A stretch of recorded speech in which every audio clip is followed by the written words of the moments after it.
Well, howdy ho, neighbors. How are you guys doing tonight? Welcome to Invisible No More with your host, myself, Keith Johnson. Thank you very, very much for being here tonight. We have a very cool experience planned for tonight. It's not just me. Yay. A lot of you have followed over from TikTok and other social media, and I really gratefully appreciate that. We appreciate that a whole lot. So if you stumbled upon us here on YouTube, social media and especially TikTok is where we got started. And I had a partner in crime in Invisible No More. Before we get to that, though, what is Invisible No More? Invisible No More is the safest place on the internet if you are a chronically diagnosed person. Well, you don't even have to have a diagnosis, to be honest, because we've proven that it can take 5 years, 10 years sometimes to get in the ballpark for a diagnosis. Are you dealing with symptoms of a chronic illness or a chronic situation, chronic pain, mental health struggles, chronic illness? You're welcome. This is the most supportive place you'll ever find. We don't med shame, which we'll get into tonight. We don't treatment shame. We love support. And even though you may be dealing with chronic illness like POTS or EDS or something, we've proven over time that as a chronic pain patient or somebody who's struggling with mental health issues, we tend to walk the same paths, whether it's dealing with doctors or insurance companies, or even worse, our families, society, our partners, our spouses. They just don't get it. I've said it 10,000 before. We're walking around with these disabilities, these diagnoses, but we don't have the third hand out of our forehead, so nobody sees anything being wrong. So they don't quite understand. Well, this is what Invisible No More is built around. Invisible No More is built around being seen, being heard, knowing that you're loved, and knowing that you're not alone. And like I said, my partner in crime, my equal partner in all this, from decisions making regarding the direction of Invisible to, we're crowdsourced because a lot of us work together for topics, but Amy is a great sounding board. Amy has been with me. I can send her a voice message at 3:00 in the morning and I'll get one back because we tend to fight the same battles. And what's beautiful about it is Amy's in her 30s, married, young, and I'm just an old dude, right? So we shouldn't have things in common, but we do because we've walked the same battles with her chronic illnesses and pain and mine as well. So Amy is here. Amy, are you around somewhere? Amy, welcome. You are live. There she is. Friends, hello. And she has her crown. You Back with the tiara. And you remembered the tiara tonight because those of you that don't know, Amy is the queen. Amy, it is Queen Amy when you first meet her and you get introduced to her. How you doing? Oh, I lost you. Are you there? Hello, Amy. I guess. Oh, hello. I can hear you. Can you hear me now? I can hear you. Okay. It went blank there for a second. It was quiet. Can you, for the people that may have found Invisible via YouTube, can you kind of give them a brief synopsis of what allows you to be a card-carrying member of the Invisible community? Brief, because I know you could take the whole hour, unfortunately. How much time do you have? Yeah, so I have been part of the chronic pain, chronic illness community since I was 15. I started with migraines. I woke up one morning and I had a migraine, and it is still here to this day. I've had one every single day, 24 hours a day for the last 21 years. And that kind of started off my trajectory of the journey. It started with chronic pain and then pain management. And then I realized that I had cervical issues in my neck that resulted in 3 fusions.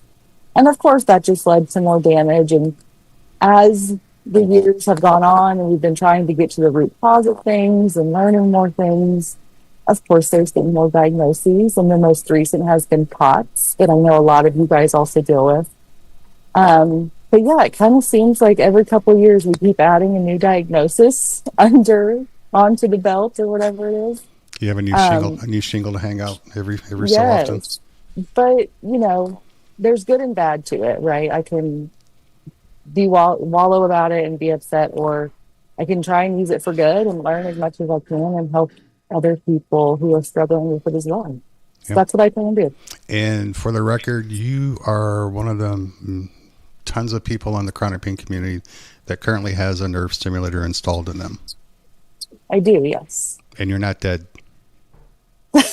I'm not dead. I've not been paralyzed. I have not had any adverse effects or horrible side effects from it. It has worked Now, the way it's supposed to. people that are just joining may think that I'm just being lied about it, because we have heard horrendous stories about some of the downsides when they've gone sideways, right? But now there are people out there,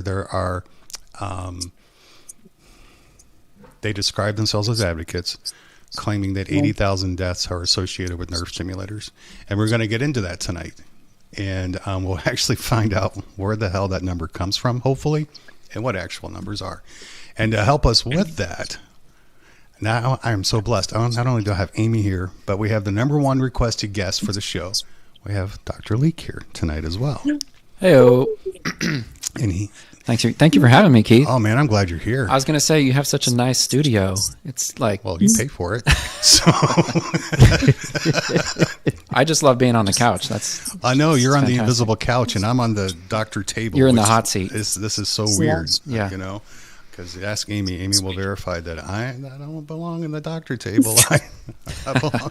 I belong in the couch, specifically the therapist couch. You know, but I appreciate you taking some time tonight to join Amy and I. It's a special night because Amy and I were finally back together on a Thursday, and to have you join us to help to talk about some things that are going on in the community, some situations and thought processes that are going on.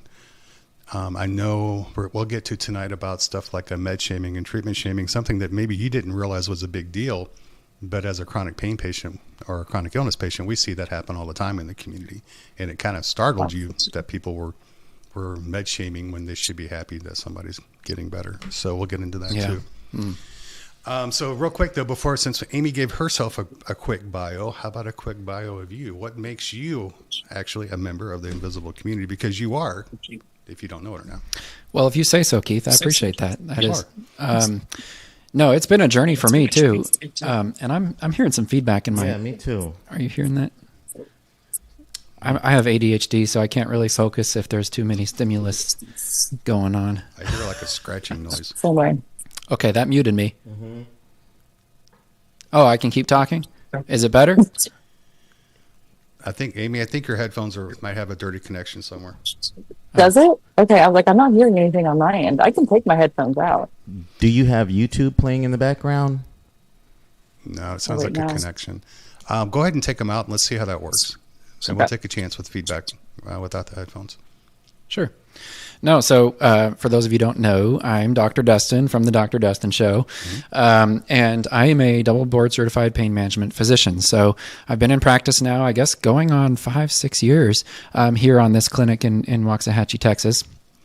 And we started this show, this network, really near the end of last year.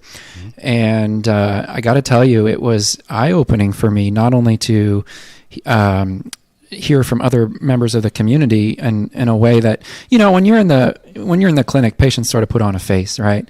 And I mean, doctors put on a face too. So that's one of the reasons I love this format where we can be a little bit more free and open. But man, I learned so much from the patients coming onto this, because there's like you said, med shaming.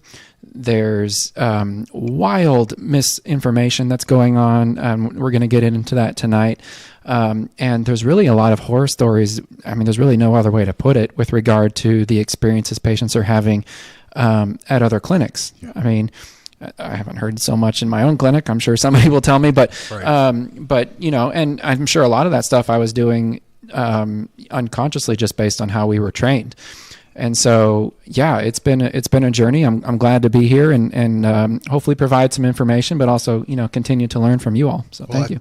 I count you in as a member of the community because you are a supporter of patients. You're not like some other doctors who see us as a dollar sign or as a problem, right? I think a lot of times from my own previous experience, as well as dealing with hearing horror stories, a lot of patients are seen as problems, not problems to be solved, right? Just problems. And I can remember, Geesh, it was when we first sat down and talked in the other office on the leather sofa, which was much more comfortable than the one you have for me in here. I brought up how ACE scores can be misused, Right. and seeing the shock on your face. And then when we did a later podcast where we had ladies sending in videos sharing their experiences Yeah. with it. Yeah. And it was a very, very difficult podcast to get through for me because as an empath, those stories hurt.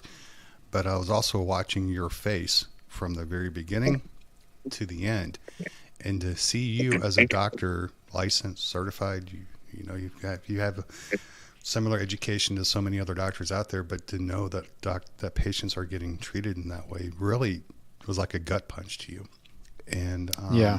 and I hate that you have to see it like that, but I'm glad that you're open to understanding that it could happen. Well, and I think part of it is disappointing because we spend so much time in training, learning in the books, taking tests, presenting in front of other colleagues, and taking care of patients that, when you're giving me examples like this, it seems like it's so lazy. It's like, man, you're a doctor. Like, you came through all of this.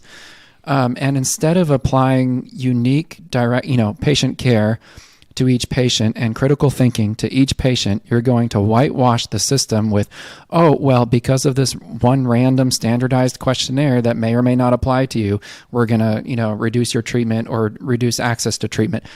And it's sort of like, okay, well, a lot of times doctors complain about, oh, well, you don't respect me enough. We're not well respected. We're not well paid, blah, blah, blah, blah, blah. Well, okay, then, I'm not talking about all doctors, right. And keep me in mind, there's lots of great doctors out there, but it's like, okay, if you're going to be in the pain management world and demand, the accolades that go along with being in your position, then apply some unique critical thinking to each patient. And that's what was the disappointing part for me, because it just sort of underwashed everything that I had in mind for what it was to be a physician. Right, right. And Amy, you've heard those stories too, whether it's ACE scores or remember when we did the bias project in healthcare? Oh, yeah. Oh, yeah. And I think it's, I do think there is an aspect to it of that, the bad review always gets the most heard and the good people aren't as vocalized or whatever. And so I do think sometimes we just hear about these really bad doctors way more than we would hear about the good doctors anyway. But I think it is a good reminder that like they are out there. And if you meet one, we know kind of how to handle it. Unicorn status or not, good, right? There are good doctors absolutely that are out there. And a lot of them. Yeah. And it's just what it takes sometimes to have to do what we can to get them. And unfortunately, though, in some areas, that's not always possible. I think another reason why it's so vocal is because there's so many pain patients compared to so few pain doctors. Right. And so even though you have lots of good pain doctors, there's still a line around the corner of pain patients. Yeah. And a lot of them get filtered through the bad pain doctors, and then it just becomes public information all of a sudden. Yeah, I think so too. I mean, I think you may have said sometime you have like 800 and some odd patients. Is that something? Thereabouts, yeah. Thereabouts? I can't imagine that kind of caseload. I'm going to go do some notes after this podcast. Yeah, I know. And y'all, it's... Yeah. Quite honestly, what you don't see behind the scenes is when I come in here on Thursday nights to do these lives, he's here. And when I leave, he's still here. And what I always tell you, go home, go see your family. Yeah. And he's like, my kids are asleep. I don't care. You have a wife, go home. Right. She's asleep too. Yeah. But, well, because the hours that get put in to have 800 patients, that's just, there's definitely not enough doctors out there. Some of the things that Amy and I had been talking about this week, knowing that you're going to come on tonight, we see trends in the community, and we either through social media posts or people message us, or people call me or they text me or WhatsApp or whatever. And one of the things that Amy and I have kind of noticed is there seems to be confusion in the community about procedures, treatments, medicines. Are they cures? Is this going to fix me? Or is this just like a temporary placeholder to keep me from having to do something later? Right. A good example right now in the community would be epidural steroid injections. Right?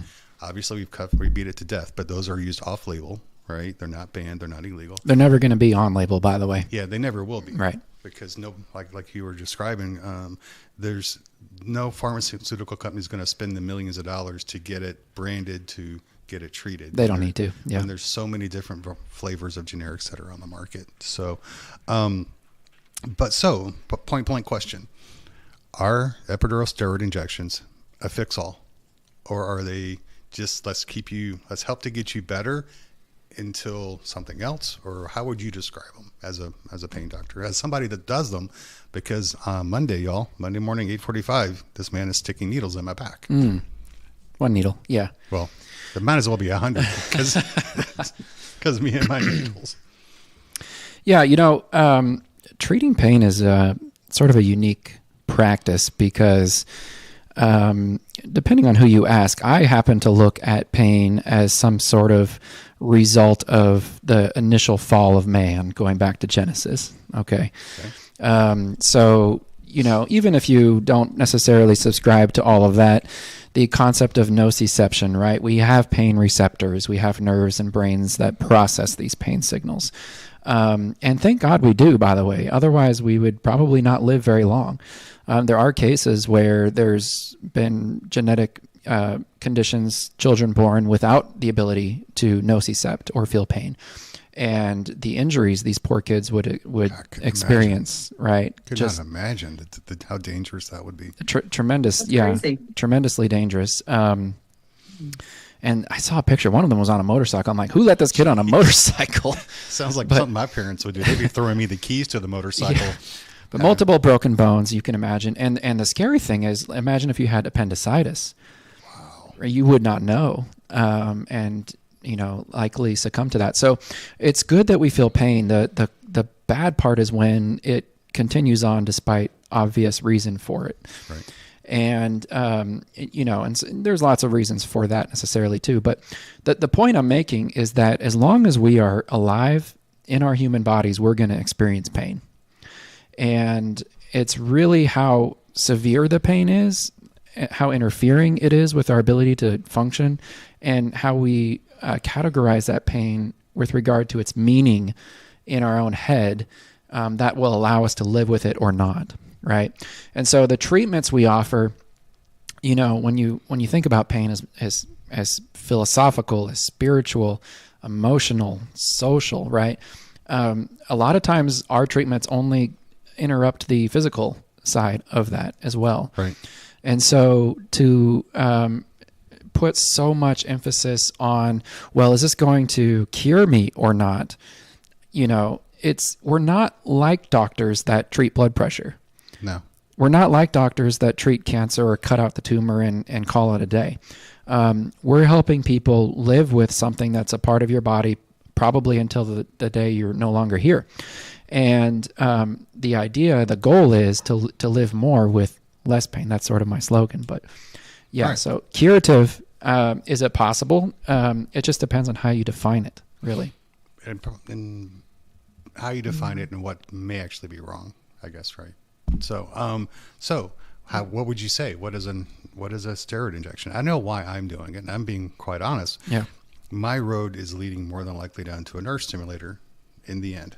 And I am desperately seeking ways to prevent that as long as I can, right? And if these epidurals help next week in my thoracic and my lower back, and I get 3 to 6 months, and I can get another round in a few months, that's bonus for me. That puts off surgery for me. Yep. And right. That's my plan. Not that I'm against nerve stimulators. We can go into a whole episode on that if you want my personal take on it. I was like, wait a minute. That's not tonight's topic. Yeah, it's not. Wait a minute. But a lot of overlap. Track. But I'm just trying to put off surgery. Let's just leave it up like that. Yeah. And that's how I kind of see steroid shots in general. That they're not ever going to cure me, if they even help with the situation I'm dealing with now. Right. I think, though, Amy, and you can correct me if I'm wrong, we've heard from a lot of patients, though, a lot of people, a lot of invisibles, that they've been told by their care team that, hey, this is going to take care of the problem for you. Yeah, and I think that's where, like for me, my question, like, where did the miscommunication happen? Because, like, I have a history. I worked in the medical field for a while and went to school. So I know a lot about, like, I've learned things about that. And so, like, I always knew epidural injections or any type of injections, like lidocaine, like, it was just kind of a band-aid to push you along a little farther, to get rid of your pain for a little bit until we figure other things out. And that's how I approached them when I had them done. But as I've been communicating more with people in the community, and they're like, no, my doctor said this. Because I was like, is your doctor telling you this is going to like reduce your pain to zero? Are you hearing this from other people? And it's just like somewhere along the line, the miscommunication just went haywire, because so many people in our community, we get messages from, my doctor told me this would take care of my pain, and it's only made it worse. And I'm like, well, no, it's not a cure. Like, there is no one cure all, because if there was, Right. And everybody would be doing it. You would be doing Yeah. it. And it's interesting how all those lines have gotten so crossed to the point that people are like, it's not FDA approved. You're not doing it. It's horrible for your body. yeah, Stimulators are FDA approved. they are. But, try to find No, I know. an advocate that'll tell you that. I-40 is FDA approved. Right. But it brings up a couple of things. First of all, with the just went poof. My brain just went. With the steroids, it's almost like people I hear so often that's, I was told that this is going to take care of it for me. Yeah. And this is going to get me to a zero. So and that's going to lead us to another question here shortly. Is there a number a patient should look for when they come to a pain management doctor? Ooh. Don't go there yet, because I'll get you. I have a lot to say on that. I know. I'm sure you do. But I kind of see, in my personal experience, I'm not speaking for anybody in the invisible community. I'm not speaking for Invisible. I'm not speaking for Dr. Leak, obviously. But to me, steroids, nerve stimulators, opioids, gabapentin, to a certain extent, are more masking agents than corrective fixing things, right? Like you mentioned cancer earlier, right? Like if I have cancer, doctors could possibly go in and cut it out, and eventually I'll recover and I will be quote unquote cancer free. Right.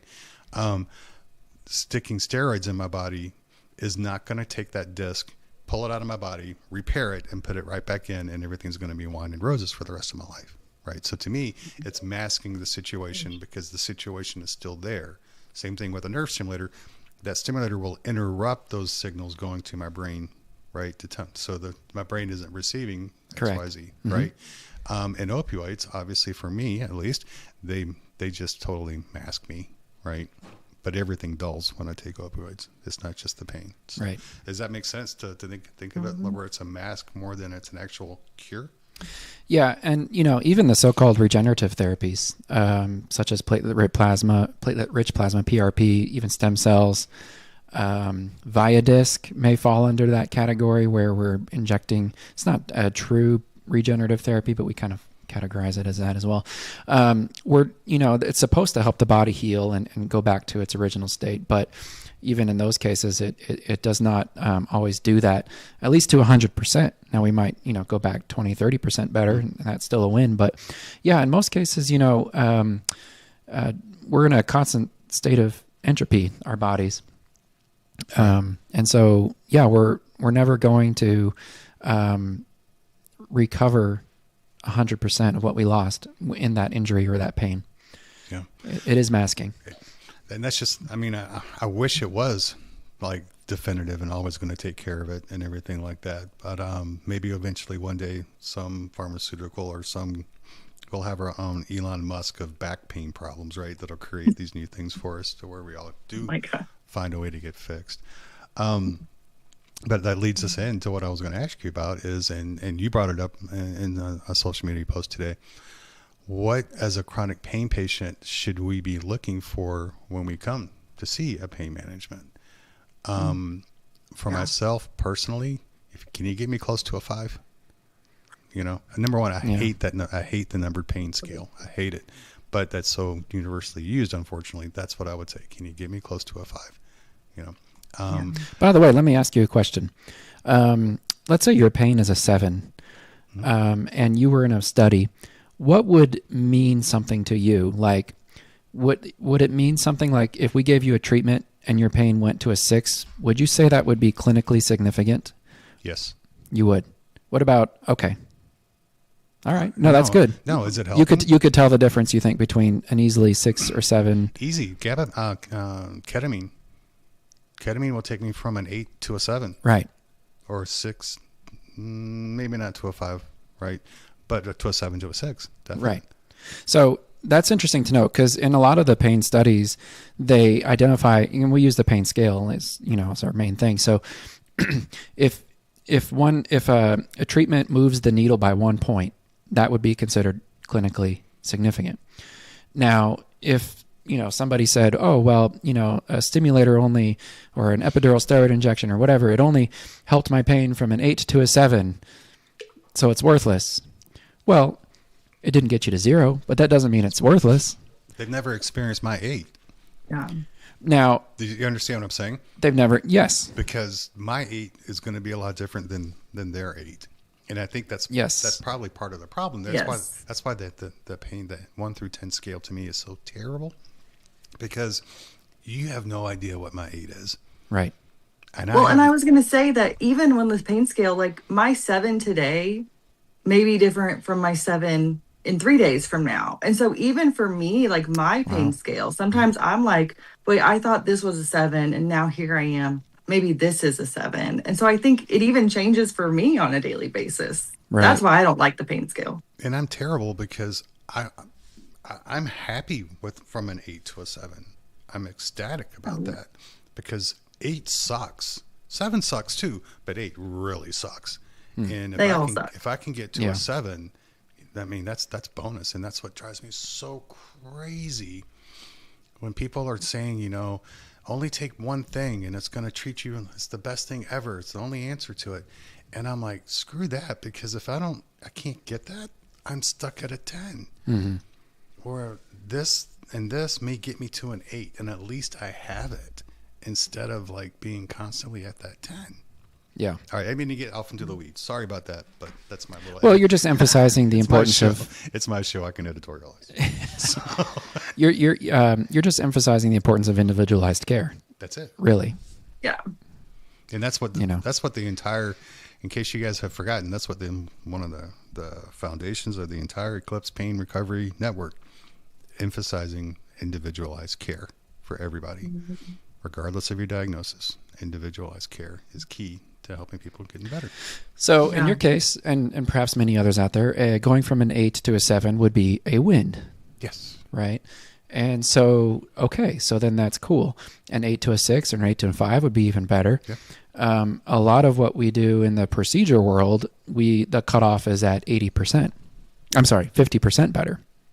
Really? So if we do a nerve block, let's say for your knee, your typical knee pain has to be 50% better if we're going to qualify you for a burn. Really? For the back, and many of you have had medial branch nerve blocks, where we inject or block the nerves in your back, and then we do that twice before we do a burn. Yeah. You have to have at least 80% reduction of your typical back pain during the anesthetic period, as long as that lidocaine is taking effect, which is usually 4 to 5 hours. So if you pass that on 2 separate occasions, that qualifies you for the burn. So, I think too, a lot of the times the procedures get a lot of hate, and, perhaps rightfully so in the right context, but the threshold is very high to qualify these procedures as successes. And the same thing is true for stimulators. So can I ask whose rules are these that you need to hit? Is that the insurance to pay for it, or is it? Yeah, I think it's a combination. When these procedures first sort of came around, there was some, physician consensus, and then they were building that into research studies, and then along the way, the insurance picked it up. So depending on the insurance, for let's say medial branch nerve blocks, they may only require a 50% threshold, but those are minority, and so for just to not have to nitpick every insurance that comes through the door and to reflect most studies, we set the limit at 80% improvement. Well, interesting. I hope my doctor's not listening, because if a temporary nerve block gave me 10 to 15%, I'm going to tell him that it's much higher to get to try the nerve ablation, because I don't want my doctor to get in trouble. Lying is not good. No, I know that. But that's crazy though.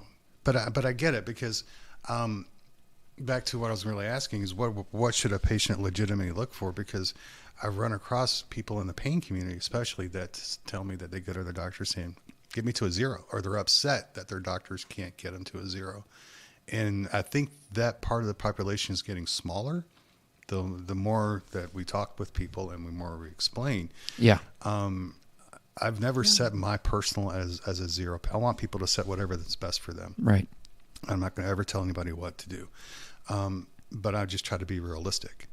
What's the minimum? What do I need to be at to function, to get that equal balance of pain and function?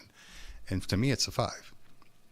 I live at a 6, closer to a 7 or a 7, but I know we're actively trying to do what we can. Right. So, I mean, I can live with that. And right? you've been living with pain for a long time too. I think it's a lot harder for people who are still very close to the onset of their pain. Yeah. There's still an adjustment period, a mourning process, if you will.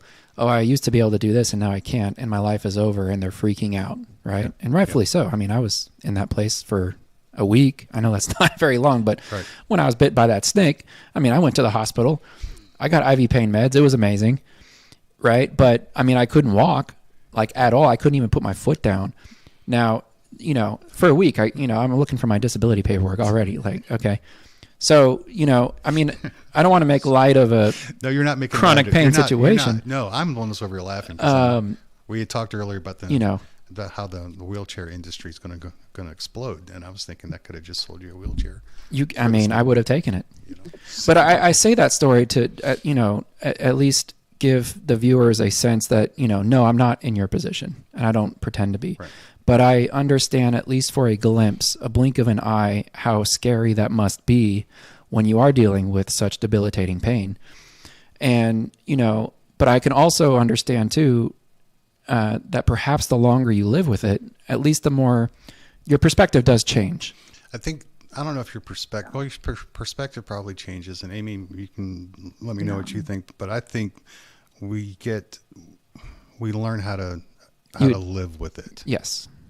Does that make sense to you, Amy? Does that sound right?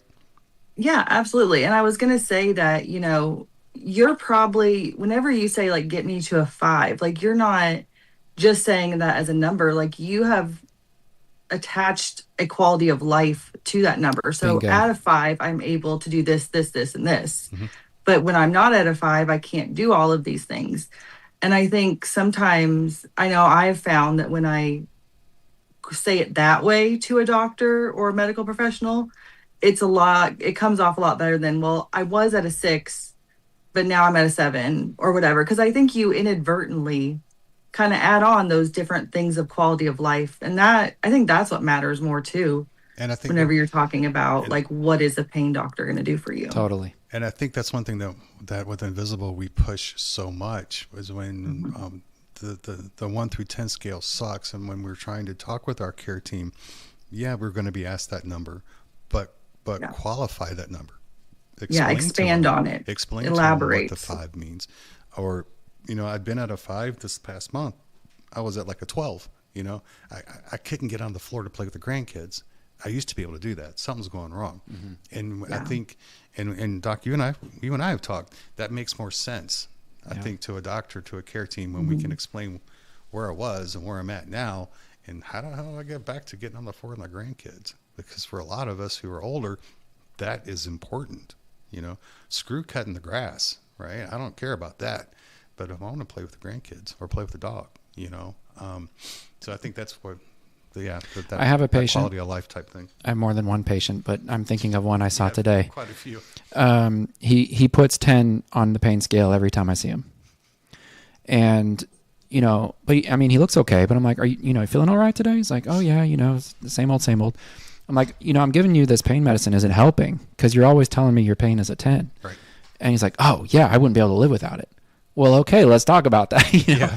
So that's, again, it's there's so much, I think, even from a patient's perspective, sometimes they feel like they won't be listened to if you don't put a high number. Certainly in the hospital, you won't get your medicine if it's not a high enough number, right? I mean, there's a big difference between a 6 and what the medicine you get and a 7 and the medicine you get, right? So, I think, there's lots of nuance to that. So it is important to break it down to your physician. There is, but there's a lot of nuance from the medical community that's missed, because I've experienced this and I've heard countless stories, people being finally chronic pain patients, finally breaking down, going to the ER, and you get triaged and they throw you back out into the waiting room.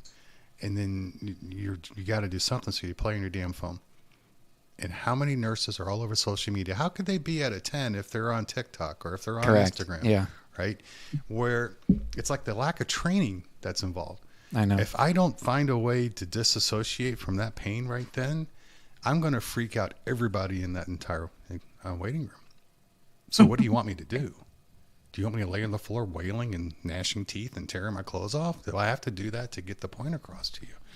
I don't know if it's an education issue or a lack of empathy. I don't know what the answer to that question is, but yeah, I mean, if you're not hurting, you just can't understand someone else who looks like you that could be hurting because you don't have that hand sticking to your forehead. Right. So, yeah, that's very true.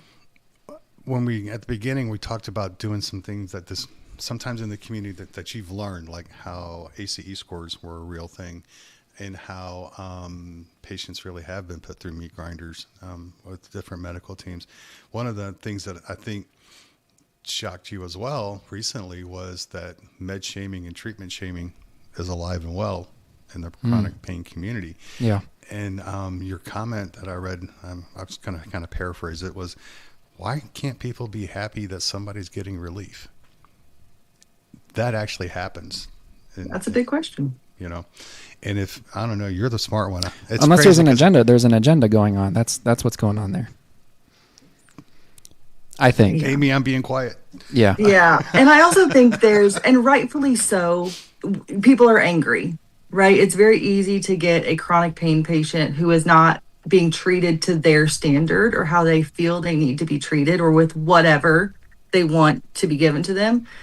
They're angry, and rightfully so. Like, we always talk about the grieving process. Like, you go through all stages of anger and denial, and we constantly are going through them. And so I get why people are angry, but you're putting it on the wrong people. You're not putting your anger where it's doing anything any good. So I do think a lot of the time it is agenda. And I think other times it's just people are angry, and the person who has the agenda is feeding off the people who are just angry. I mean, I get it when I was with my previous doc and when I was in the in-between period when I wasn't getting any kind of pain treatment. And I would be on social media or hear people say, I had a great doctor's appointment. Or classic. It was just a med fill day. I had to go get my meds filled. And here I am at home, like locked in my bedroom because I can't get meds. And I'm hearing that. And it was such a hard mental switch to finally understand. Right. I need to celebrate that person because they're getting it sucks. They're getting what I can't, but damn it, I'm happy they are because I know how I feel right now. I don't want them to feel like that. It's kind of like everybody hates on rich people, but everybody's still trying to get rich. Well, I mean, I guess that's true. That's a great analogy. That is a great analogy.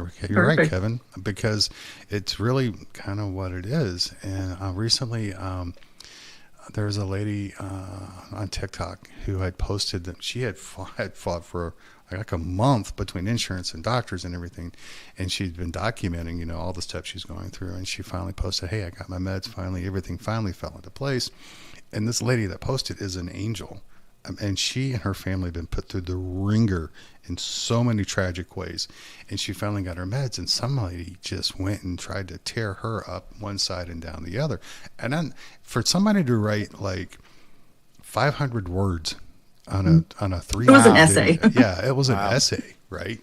And I got tagged in another reply to it, and I was like, ma'am, I'm sorry to break it to you. I'm sorry this is happening to you. I wish I could get you your meds. I wish we, reach out. Maybe we can find ways to help you talk to doctors. And I don't know. I'm like, but until you get over this anger, guess what? You're stuck. Yeah. Mm-hmm. And I think you're right. On the other side, what you said at the beginning, I think some agenda-driven people will feed into it, and they'll continually have an us versus them. Oh, they're special because they're getting their pain treated. You see, you're the victim. Mm-hmm. It's not you. You're not doing anything wrong. Why should you be happy for them? But I'm going to fight for you. Have you seen Better Call Saul? Yeah. It reminds me of those slip and fall lawyers that just. I know, but I love Saul. I want him as my attorney. Yeah. That's who I want. Well, he's a force for good, let's say, potentially, but well, so, maybe. I don't want to give it away. I think he is, Spoiler alert. But I don't know. I don't know how we stop that in the community. I don't see it nearly as much in the chronic illness. If somebody is finding success with a POTS treatment, I don't see people coming down and dogging on them nearly as much. Right. But the agenda-driven advocates aren't as active in that community. Does that make sense? Yeah. Am I right there, Amy, or am I wrong? I'm not trying to drag you into it. It's still definitely seen in the chronic illness community, but it is rampant in the pain community. I mean, if you post a good video or you post a video that you had a good doctor's appointment or you had a good day, you will get people saying, well, you're so lucky that you had a good doctor. You're so lucky. You're in the minority. You're just special. Yeah. And I'm just like, I'm not though. Like, No. Yeah. There's doctors, there's thousands, millions of pain patients being treated out there right now. It's just what's it going to take? Yeah. And that's another reason I think with Invisible we fight so hard to help just educate, right? That's why I'm grateful for Dr. Leake's time all the time, like I get with the access we have with Dr. Leake to get an insider's opinion on how can I present myself better, how do I explain the situation, my pain level better so somebody actually gets it. And not that every doctor is going to understand, but it'll help us weed out the bad doctors quicker, right? I was talking with a gentleman on the way out here today. He had a new appointment with a new doc, and I was asking how it went, and it went plus or minus, but it lasted like an hour, right? Between the PA and the doctor for initial appointment, it lasted an hour. I'm like, dude, some of these interviews I did before I found my doctor lasted like 10 minutes. Yeah. They realized that as soon as they're like, well, I agree, you need a nerve stimulator. I stood up and I shook their hand and I walked out. This person, they may not be able to help you in the end, but at least they listened for a few minutes, I think a lot of times too, to the doctor's credit, we're so used to taking multiple choice tests, and you present the vignette to us and we're like, oh, well, this is the solution, A. Yeah. Or C, commonly chosen. So, I think we sort of lose the art of practicing medicine, which is building patient rapport and actually understanding, where they came from, what brought them to the clinic, why they're interested, in my opinion, what is their plan of care that they're interested in, the goals of care that they're interested in. And then you have to work to align those two things. And if all you do is a top-down approach and you're like, hey, the answer is C, like take it or leave it, you're really going to minimize the impact you will have on people's lives. I think so too. But at the same time, I think it's the patient's responsibility when you get handed their chart as you walk down the hall and you see a name. It's not, your immediate thought isn't back patient.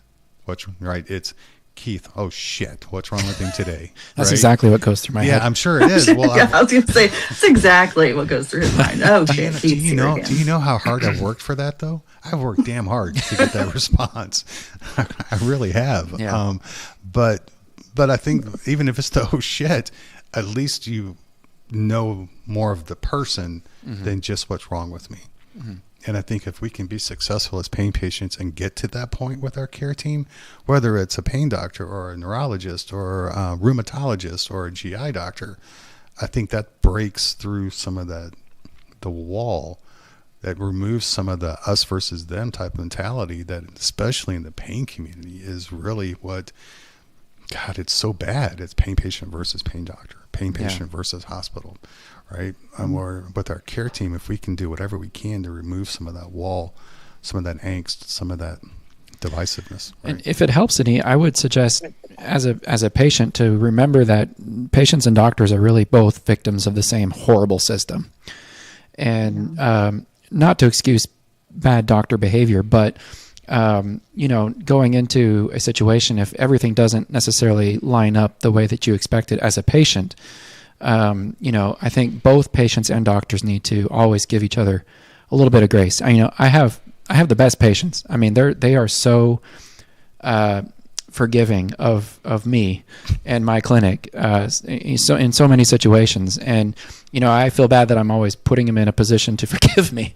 But at the same time, it does always help keep the mood elevated, the communication flowing, and the optimism there. Otherwise, things break down very quickly, perhaps on both sides of that fence. I think so. I think as patients, we need to give the grace we expect to receive.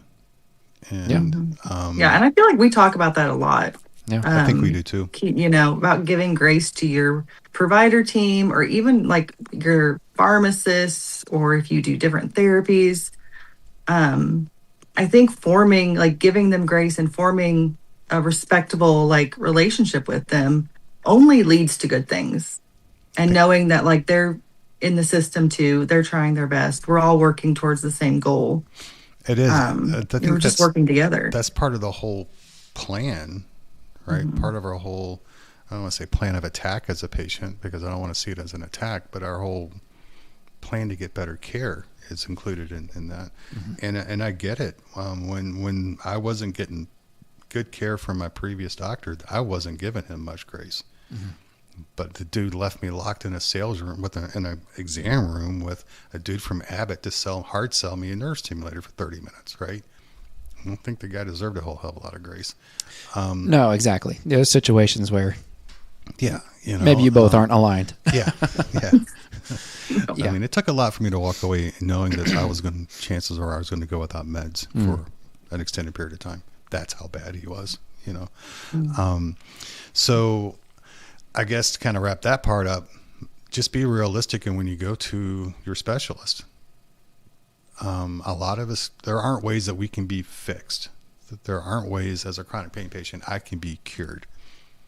And be realistic about this nerve ablation. If it works, that's 8 months to a year, maybe, right? And then you're going to have to go through the whole process again. And the more you do those, the less likely they're going to work, because those nerves grow back in different spots. Bingo. Right? Yep. It's crazy. Our nerves are that smart. Like, you burn them once and they separate. They're like, oh, we're fine. We'll be good. No. The last time we were there, we got burned. Yeah, and then they grow back. And then you go back and you burn them again. And they're like, son of a bitch. Yeah. I'm going to go via Tallahassee this time and come around the other side of the spine, and this fucker ain't going to find me again. Right. They have good memory. They do. And so we need to realize that it's not going to be a permanent fix. Same thing with steroids. Same thing, maybe tolerance with a med, with gabapentin or with something else, right? It may, as depressing as will never get fixed, we need to take advantage of what we can to be a little bit better today, in my opinion, right? That's just my opinion. Yeah. So I guess since we're getting close, I have to bring it up. The elephant in the room. Dun, dun, dun. Dun, dun, dun, dun. Are you going to pull out the wand for this one? Yeah, I forgot. If you guys didn't see the promo picture of us as Harry Potter, and you missed it. Nailed it. Kevin nailed it. This was actually a gift, and it's broken. And I let him know because I was hurting the other day, and I tried to use it on myself to feel better. Didn't work. Damn thing. I can't find where to replace the batteries either. So there we go. See it? Look at that. Oh my word. That is so awesome. It's almost natural. It is. It's funny too, because out of the three of us, how many have actually seen Harry Potter? Amy? These two weirdos. Just Amy. That's their homework. I've given them homework. Yeah. Okay. I'll get right on that when I get home. How have they never seen it? You're killing me. I'm going to be polite. I'm just going to say agenda advocates. Oh, Lord. We've been successful because some of them have changed from saying that steroids are not FDA approved to admitting on film that epidural steroid injections are actually used off label. That I think is a big victory. Wow. And there's a sun in the sky. Yeah, I know. But they still haven't admitted that nerve stimulators are FDA approved. And they haven't acknowledged that while opioids can help a lot of people in the chronic pain community, that there are detriments to opioids as well. Not to mention, there's a lady in the chat right now. I see their name. I see this person's name, and I love this person to death. They can't take opioids. Yeah. Mhm. So, but they're a chronic pain patient. They're a chronic illness patient and everything else, but a chronic pain patient as well. They can't take them because of their illnesses and things that are their autoimmune system and all sorts of reasons, right? So they're automatically dejected from the community if that's the only answer that's out there. Mm-hmm. But these agenda advocates won't tell you that there's negative sides to opioids. Mm-hmm. Right? I mean, you write them, obviously. I can vouch. I mean, I know people that know you that are your patients. No, pain management would not exist without opioids. True. I mean, it would to a very small degree, but no, opioids have been around for millennia and they will continue to be around for millennia. And they need to be. In a very controlled way, no matter what the FDA says and the DEA says, right? I mean, I would argue for that as well. But one thing that a lot of agenda advocates won't admit is people they develop OUD, can develop OUD over time. Mm-hmm. But they don't tell people that. Mm-hmm. They just sell it as the end all be all. Right. And I think that's a shortcoming. Now, while I'm a fan of opioids, I am quality of life dependent on them. I've been blessed by the grace of God that I haven't developed OUD, right? Right. But they don't bother to tell people, mention that can even happen, which it can. And so that's why I'm bringing you on tonight, is to, as nice as you are and as a believer in these things as you are, maybe shine some light on that. Yeah, I mean, I think, opioids are obviously fantastic and a cornerstone of pain management. But they don't work for everybody, number one. I mean, we don't really talk about that also. They don't work at all for kidney stone pain for me. Well, there you go. Yeah. They don't. So we had, even today I had a patient can't take opioids, tried several different kinds, doesn't work. So we're, going down other roads. But even patients who are maintained on opioids, a good target for improvement is 50% improvement. If, a lot of times we're at 30, 40, 50%. And it's like, yeah, we could go up on the dose, but do we? Maybe we're already kind of on the higher end. We've already tried a couple different ones, right? And it's like, okay, well, we could bring your pain down to zero, but you're not going to be alive. You're going to be in bed sleeping all day. Yeah. So, opioids themselves definitely have limitations with regards to the efficaciousness of them. And I don't think a lot of people, a lot of people maybe on one side of the fence, sort of the grass is always greener. It's like, well, if only if I could get an opioid, my life would be back to normal. Well, it might be, but it might not be. So, let's just take that with a grain of salt. Yeah, I don't want to discount them completely because, like I said, my quality of life is dependent on me taking an opioid. Correct. As much as I hate But is it. your pain like a 3 even? Hell no. You see what I'm saying? Yeah. It allows you to be here tonight, which is awesome. Yeah. And that's a win. But I tell you what, tomorrow, Fridays for me are recovery days. Yeah. By the time I prep for this on Wednesday and Thursday, drive out here, drive home. Finally, the Red Bull gets out of my system by 2:00 in the morning. I am wiped out on Friday. Right.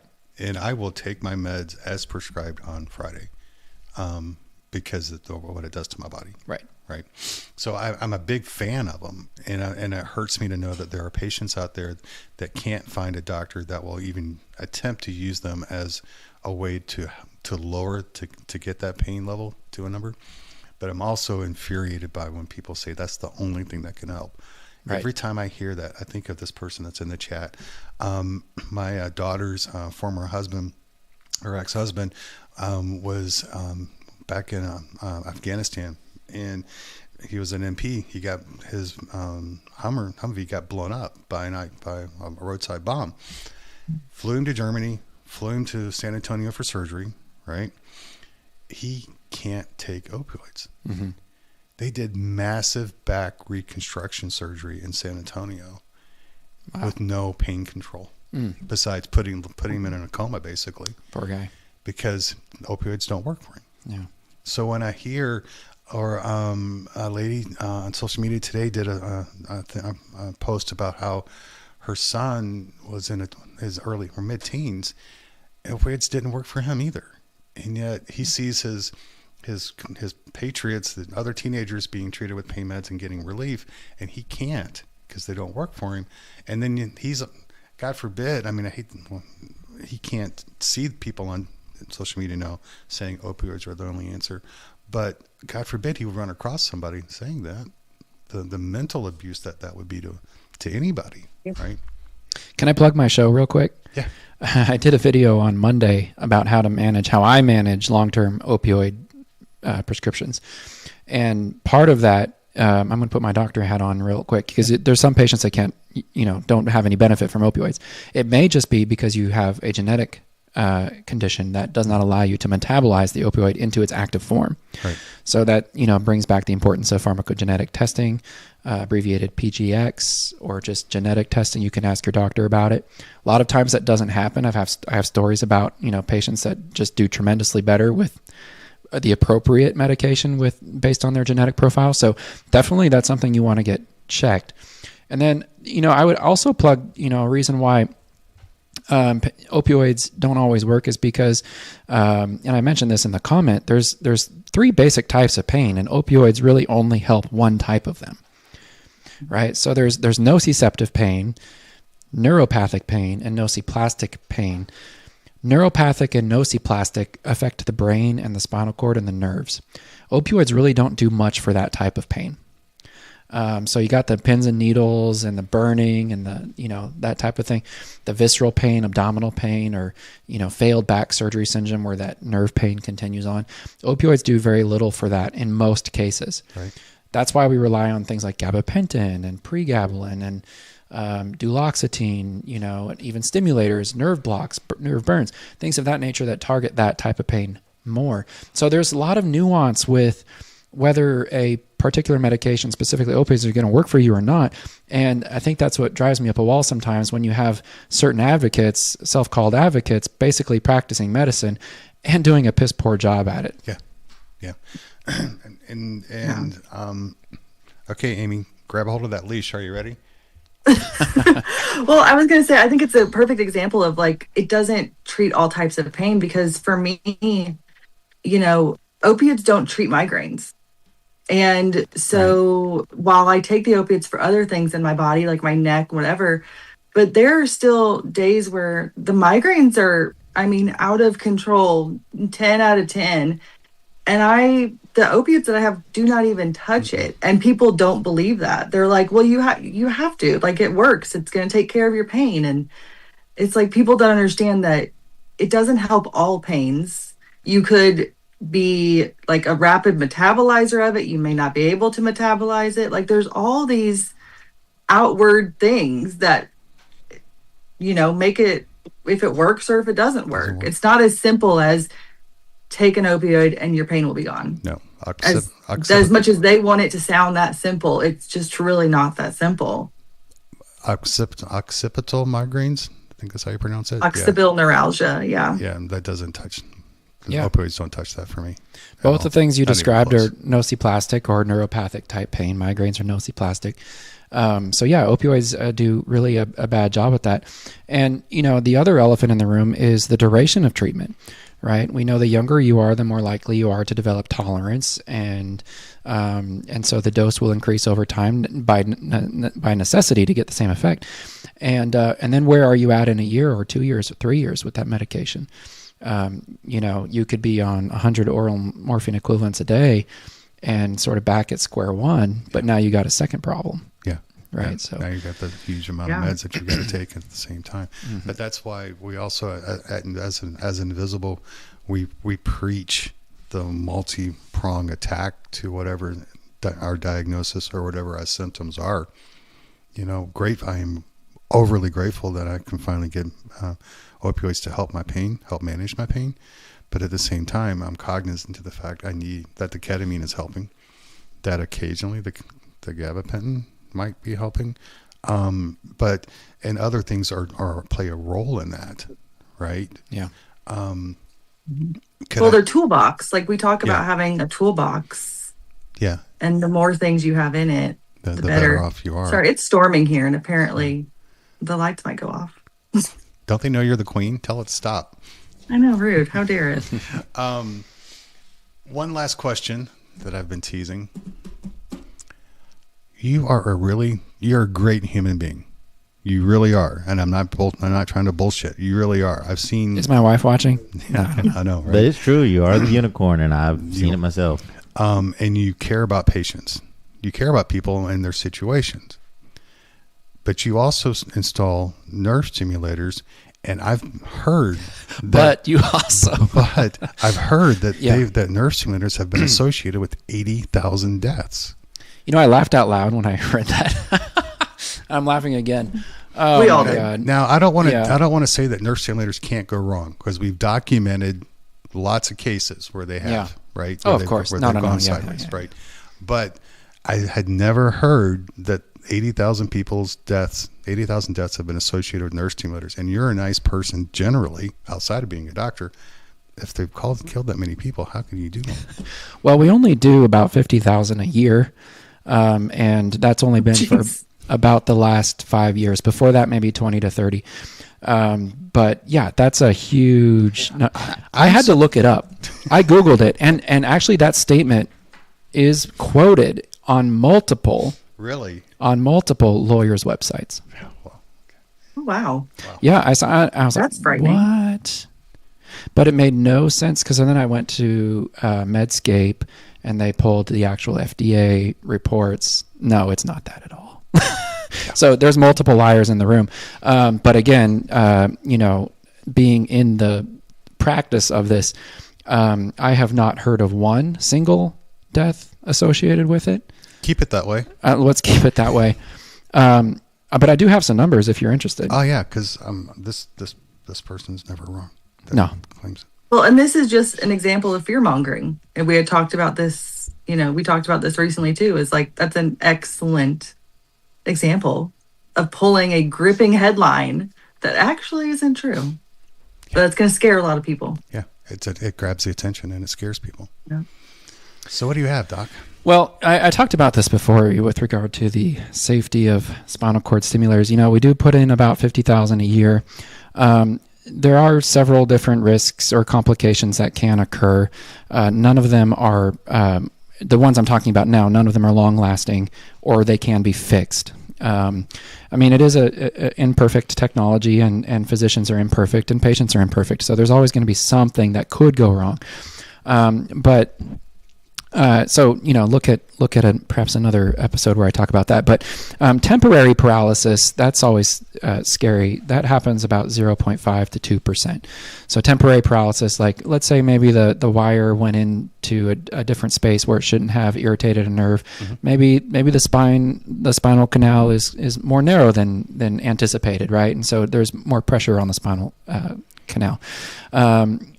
Usually that's realized during the procedure or shortly thereafter, and the situation is ameliorated, but the nerve irritation may last a few weeks. So temporary paralysis still, depending on the study. Scary as hell. Scary as hell. Trust me, your doctor's not sleeping that whole month either. Right. But still a really low percent, 0.5 maybe to 2%, depending on the study. Now, when it comes to permanent paralysis or death, let's put those two things into the same category. Basically, an extreme, severe adverse event. I found in my research approximately 3 case reports in the last 10 years where they described such a thing. When you're thinking about 50,000 a year, that's obviously a very low number. But I want to get into the Medscape article here. It's entitled "Problems with Implanted Spinal Cord Stimulators Prompt FDA Action." So this is, I think, what drove the headlines. Okay. Yeah, because we're not getting close to the 80,000. We're 79,999 away from the 80,000. Nowhere near it. Yeah. So between July 2016 and July 2020, so a 4-year period, the FDA received a total of 107,728 medical device reports related to implanted spinal cord stimulators. This included 497 associated with patient deaths, 77,000 and change with patient injuries, 29,000 with device malfunction. So as a result, the FDA sent a letter to healthcare providers reminding them of the importance of conducting a trial before just putting in the device itself. That was their entire response. Let me get into the numbers actually a little bit more. So the most... Wait. So, I know. So that was their... Hey, you may want to do a trial first. Well, it's funny because we already do trials, but anyway. Yeah, I know. Okay. Yeah. So the most frequently reported patient problem was failure to achieve or maintain adequate pain control. That was 28%. So again, this is what drives up numbers, right? And so again, that's highlighting the need for a trial. Other common patient problems include pain. That's 15. That's a separate 15% is pain. Okay. Unexpected therapeutic effects, such as, maybe you feel it stimulating you, or you weren't expecting that. Maybe it burns a little bit or shocks you. That's something that patients report sometimes. That was 11%. Infection was 7.5%. Now, we definitely are concerned about, we're concerned about all this, but we're definitely concerned about infection that could potentially be life-threatening or cause irreversible neurologic damage if untreated. That was 7.5%, which in my experience, and you look at the studies, the rate is between 5 and 10%, depending on the location. It scares me that it's that high. But I've had one, and it was during a trial, and it was because the patient got home that day, and then it felt like it was hurting. And so his wife took the bandage off, and they were kind of looking at it and making sure it was okay. And then they put it back on. And anyway, he was in the clinic a couple of days later with some redness and discharge. And I was like, oh, you shouldn't have taken the bandage off. So don't take the bandage off. No. At least not without contacting your doctor first. But he got better with just, 10 days of antibiotics. No big deal. But that was it. 5 to 10%, let's say. And then 6% complained of discomfort. So again, when you include, let's say, 28% plus the number for pain, which is 15%, what are we up to? 43%, plus 6%. So about half of all of these is just pain related, which you had a procedure and you already have pain, right? Yeah. So, okay. And then there were some device problems, charging problems, lead migration came in at 7%, which is about expected. Battery problems, 6%. So these are, device problems that, you can't get 100% on usually in most cases, which is why I am a proponent for really good devices. And if you watch, I'm not going to plug them right now, but if you watch my content, you know which company I prefer. Now, let's get to the elephant in the room. So 497 reports on patient death. 428 were unique events, so there were some duplicates there. And again, this is over a 4-year period, so we're talking, even if we assume 20,000, we're looking at 80,000, perhaps more likely more than that, maybe 100,000 implanted. We're looking at 428 reports of death. Not to discount any death, of course. No, because we're not discounting it at all. We're not discounting any adverse reaction to any treatment. No, but what we're trying to figure out is putting it in the context. Is how do people come up with 80,000 deaths associated with? Well, the 80,000 number came from 77,937 injuries. Right. But that doesn't tie. But that's not the deaths. To deaths. Yeah. There were 497 deaths, but I want to talk about that too. Yeah. Well, go ahead. I just wanted to make sure that people aren't getting lost in the weeds. So only 428 were unique events, excluding the duplicates. The average patient that died was 69 years old, and they had multiple comorbid conditions, including cancer, Parkinson's, diabetes, dementia, heart disease, acute illness or injury, influenza, suicide, and substance abuse. Right? Okay. The device. They're being portrayed. People that have passed away are being portrayed as normally healthy people with chronic back pain that had something put in, and 80,000 later. Most of these events, we're looking at deaths that occurred 2016 to 2020, but we're looking at patients that had devices implanted from 2005 to 2020. Wow. Okay. And again, all of those comorbid conditions. Only 30% of the deaths were within 30 days of implantation. So we're looking at maybe a couple hundred, 150 or so within 30 days of implantation. However, quote, according to the FDA, none of the reports provide enough information to conclude that the device caused or contributed to the death. None. Oh, fancy there. Imagine that. Oh, So we went from 80,000 deaths to zero. yeah. Tell me that's like, how do people like Read this the get whole into the article, position people. that they're in? You know, I mean, it's that's a so whole tremendously misleading. I've produced posts on the how and why the scare tactics, but I haven't posted it yet because it's brutal and it's going to offend some people unintentionally. Just in a nutshell is, as a chronic pain patient, a lot of us are victims. We've been victims by horrendous patients. Our patient doc, as a chronic pain patient, we've been victims of horrendous care. Let's say that. Get that out correctly. We've been lied to. We've been gaslit. And we still hurt. Nothing. We can't get help. And then we have influencers who specialize in reminding us that we're victims. And as victims, we can sometimes be easily manipulated. And that's why it works. And it's heartbreaking to have somebody have the balls, which this person does, to say there's an attorney that says 80,000 people have died associated with these, and not get questioned. It's because they position themselves as the only answer. Yeah. Right. And people, at the same time they position themselves as the only answer, they've reinforced so much that you're a victim and you can't get help. I'm your only person. So people don't question their savior who's coming to save them. The only person that cares, the only person that's fighting for them. So they don't question it. They just accept it. It's like they accept steroid injections, paralyze, right? Automatic.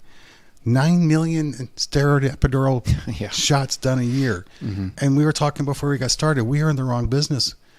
Elon Musk is in the wrong business. Instead of building cars, he needs to be building wheelchairs. If 9 million people are getting epidural injections for chronic pain and they're all getting paralyzed, that's 9 million wheelchairs that get sold a year. Can we talk about the stats for opioids since we're on it? Yeah. Easy. Okay. Again, I'm not against opioids, but the person or group we're talking about is very pro opioid. So imagine someone with such disrespect for their audience that not only are they going to lie to the point where they're saying 80,000 people are dying and it's actually zero, at least according to the FDA. Right. So let's talk about opioids. So the rate of addiction, it depends on the study that you look at. Pre-2016, the understanding was anywhere between 5 and 10%. Post-2016, where there was a major crackdown in prescribing, that rate has fallen to some degree. And it's probably, again, depending on the study, 1 to 6%. Okay. Still not a small number. So in 2012, 5.6 million people were on opioids. 5.6 million. That has come down to 2023, 4.2. So there's been a 24% drop over the last 10 years or so. Which a lot of us have experienced because it's so much more difficult to find any doctor that will write you a script. Of course. Yeah. And I'm also not suggesting that every reduction in opioid prescribing was a good thing. A good thing, because we've talked about and we've seen horrendous examples on video of people who have been force tapered. Correct. For absolutely no reason. But just objectively speaking, those are the stats. Now, let's accept a 1% addiction rate, which I think is probably a little on the low side. 1 to 6% is what people are quoting now. So if we accept a 1% on 4.2 million, that's 40,000 people. Wow. That's 40,000 people. Imagine if it's 2%. Now we're at 80,000. There's your 80,000, 2%. So again, the majority of people that do opioids, that do pills, that take opioids as prescribed, the majority of people do just fine. There's no doubt. There's no doubting that. And they can help. They can help. They are an important tool. And they are an important tool, and they should not go away. But again, when you're saying that one particular treatment, such as opioids, is totally safe and effective and the only way to go with pain management, and then you discount another treatment when the numbers are the exact opposite as far as safety profile, you're causing harm, and you're actually not helping the patient, because guess what? Doctors already know this. So when you come to the clinic and you're like, well, I know my stats, and you're just gaslighting me in this case. I mean, I'm not saying you don't get gaslighted, but like, you're not going to get what you need when these are the stats you're working with. Yeah. It's terrible. Yeah. Well, and I mean, that's just with anything, there's a good and the bad. Like there is, especially when it comes to like a prescription or a medical treatment, there's nothing out there that is just only wonderful things are going to come from it. No. I mean, there's a good side and a bad side. There's side effects to every medication. And you have to take that risk whenever you're trying new medications or you're trying different treatments. And I think this is one that's like easily forgotten, is the risk of addiction when you're going on opioids. It's like the one that everybody forgets could even possibly happen, because you're not using it for that. You're using it for your pain, which justifiably, but still the risk is always still there. Yeah. Well, and again, we're having conversation with big numbers, looking at across the board statistics. But take person A may have a 3 times greater risk than person B, right? Some people have kidney problems or heart problems, and they can't take NSAIDs. It'll kill them. Yeah. And we're like, well, NSAIDs are safe, right? No, not for this person. Not. And certain NSAIDs may be safe on a limited, like Toradol, not safe long term, right? So, but then there's the elephant in the room too that gets on the whole addiction. Is it specifically the pill, or can an addiction be more? Could it be driven by other issues in somebody's life, and they happen upon getting a prescription for an opioid? Yeah. Right. And I think I've seen both. And I'm not going to discount it. I'm just putting it out there, because I think that plays into it as well, and that's kind of thrown out to the side.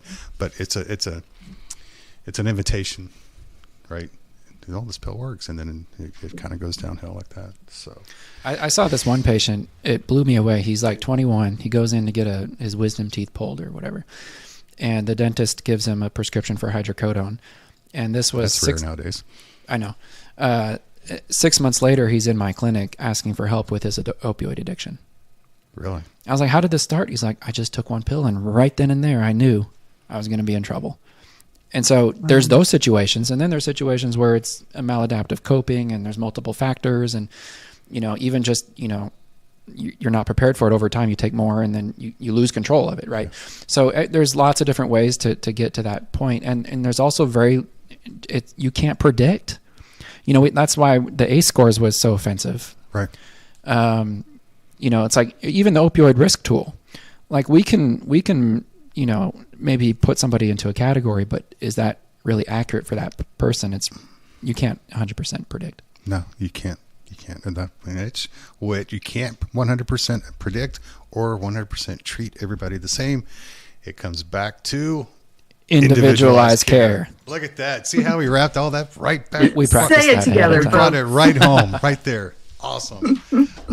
Man, we've gone long tonight. We've taken so much of your time. So do you have any final words to wrap us up? And then Amy will get yours, and then we'll get my thoughts, and we'll thank everybody that sat through this long time tonight. Yeah. No, thank you everybody for listening. Certainly leave your questions, comments in the comments section outside of the live chat. If you're watching this down the road, that would be awesome. If you found this to be helpful, do like and subscribe. Feel free to catch my show Monday night at 7 p.m. Where we talk about similar things from the doctor side of the fence, so to speak. And again, our whole mission here, and we've talked about it many times, is this patient education, in a way, it is an advocacy approach. I know Keith has talked about being an advocate, and boy, I would agree with that statement 100%. We want patients to feel empowered, educated, self-sufficient in a way where they feel like they can go and get the help they need, and to know they're not alone in all of this. Right. No, we can't help every person out there, and unfortunately that's true, but we can hopefully shed a little bit of light into the right person at the right time. So that's what we're trying to do here with this network. And thank you so much for your support. I think we're up to 360 some subscribers. Thank you so much if you're new to the channel for subscribing. Yep. Let us know what you want to talk about. We're here for you. We are here for you. Miss Amy, are you still there? Did you run away? I haven't run away yet. Well, thank you guys for having me on, and it's been nice to do another live with Keith, get the band back together. It's been really nice. But I think, we talk so much about quality of life and education, and with the education advocates. And it's just, sometimes you have to be your own doctor and educate. And if you see a headline that maybe looks a little too good to be true or splashy or catching you off guard, look into it, look it up, do your research. Don't just believe anybody on there, because it's your life that you're trying to figure out and get the better quality of life. And whatever that looks like for you, that's what we want to encourage you to do. No matter what it is, treatment, medication, we just want you guys to have the best quality of life. And so however that looks, do that. Exactly. And it's good to have you back. And I'm going to have to figure out how to keep you back next Thursday again, because I love having you on here, because even though I went beyond boundaries, you still managed to maintain that leash, which is good. I hate to admit that I need it at times, but I do. I want to say thank you to everybody that's been here tonight, and everybody that is a family member of Invisible No More. This isn't something that's Amy and me. It's something that's Amy, me, you, and everybody that's here for this live. It's Dr. Leek. It's people who support anybody with a chronic illness, chronic pain, or mental health struggle. Because all we want to do is to find ways by working together to be a little bit better every day. We may not be ever cured, but can our quality of life be a little bit better tomorrow? And by working together, y'all, I really think it has. We've proven it. So thank you for your time tonight. We'll be back here again next Thursday night at 7 o'clock. Thank you, Dr. Leek. Thank you, Amy. Thank you, Kevin. Y'all have a great night. Y'all be safe. See ya. Peace.